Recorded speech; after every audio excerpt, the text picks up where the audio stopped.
Hello, lovely people. More Mbappe magic.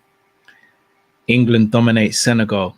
The question I have for you guys is it going home? Coming home? You know what I'm trying to say. Welcome to the World Cup recap show.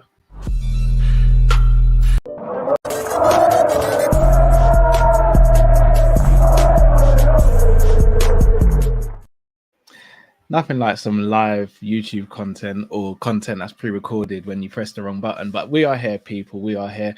As always, when we get behind the mic, make sure that you subscribe, comment, and like. Two big games in the World Cup round of 16. We had France take on Poland and England take on Senegal. So we'll start with the first game.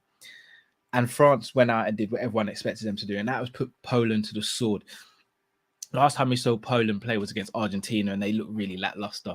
Lewandowski was isolated. They had nothing to give any sort of problems to Argentina. And when I look at Argentina, the way they dealt with Poland, I feared the worst for them coming up against France, who I think are a more complete team. I think France showed it. And Chouameni was excellent again today. Then you look at Dembele, and I know the pundits were quite harsh in saying he's got no end product. I mean, he has got end product. He's one of the best assisters in Europe. Finishing, yeah, I'd agree with. And then you look at Giroud, who has now broken the record and is now France's all-time goal scorer, considering he made his debut at the age of 25 as well. Nothing short of sensational. And he is one of probably the most underrated, underappreciated strikers of this era. By the man who got all the headlines. I mean, if takeover talks are true of Liverpool, we'll probably be seeing him in a Liverpool shirt soon as well. Yeah, I'm being shameless, but we're here. Kylian Mbappe. Goodness me, the 2 goals. Whew. And don't get me wrong, attitude sometimes can be questionable. Endeavour can be questionable. The politics around his contract and all that. You see when that kid's playing football and he wants to destroy the opposition, many would be envious and would love to do what he can do. Pace, trickery, finishing. Whew, what a masterclass.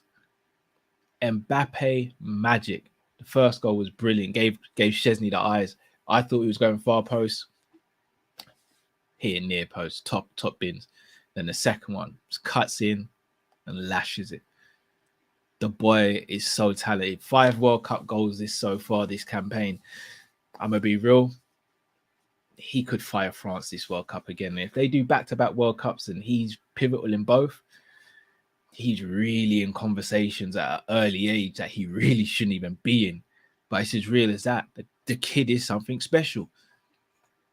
And he's proving it on the biggest stage. Now, granted, you'd argue that France haven't had the best of competition so far or really hard competition, but all you can do is beat what's in front of you. All you can do is go out and dominate what's in front of you. And he's done that. And he's made it look easy. He doesn't even look like he's got a second gear. He truly is at the peak of his powers right now. And with him there, with Giroud, with Dembele, you look at the depth they had on their bench as well. Griezmann, another guy who just massively underrated, in my opinion. He was everywhere today, getting back. He was defending. He was clearing. The one he cleared the ball to Giroud to bring it down for Mbappe's goal. Just think of that. He was the last man in defense. He cleared it. And by the way, Giroud bringing it down over his shoulder. Oh, stop it. You're not nice, Giroud. Crazy technique. Crazy.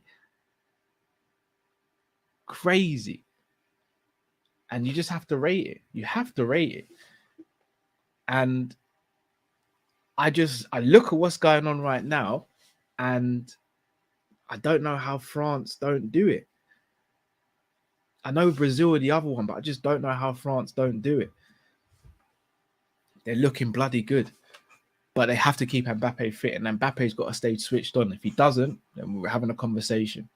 But France right now might just be the team to beat. And Lewandowski finally gets a goal. I do know I'm live, guys. I didn't mean to go live, but I do know I'm live. Lewandowski finally got his goal. I want to get your guys' opinion on the penalty, because the first one was ruled out because Lloris was off his line, doing the Dudek's best impression of when he saved Pirlo's penalty. But he was also off his line for the second penalty as well. But that one was given. Not only that, I mean, they say you're not meant to stop during the run up for the penalty. Lewandowski, I mean, he may not have stopped technically, but that's as close to stopping as you can really get. Like, let's be honest.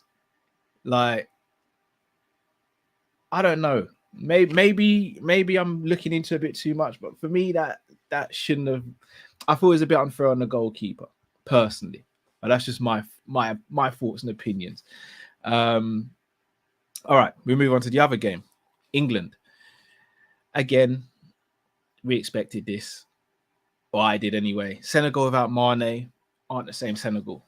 It is just the way it is.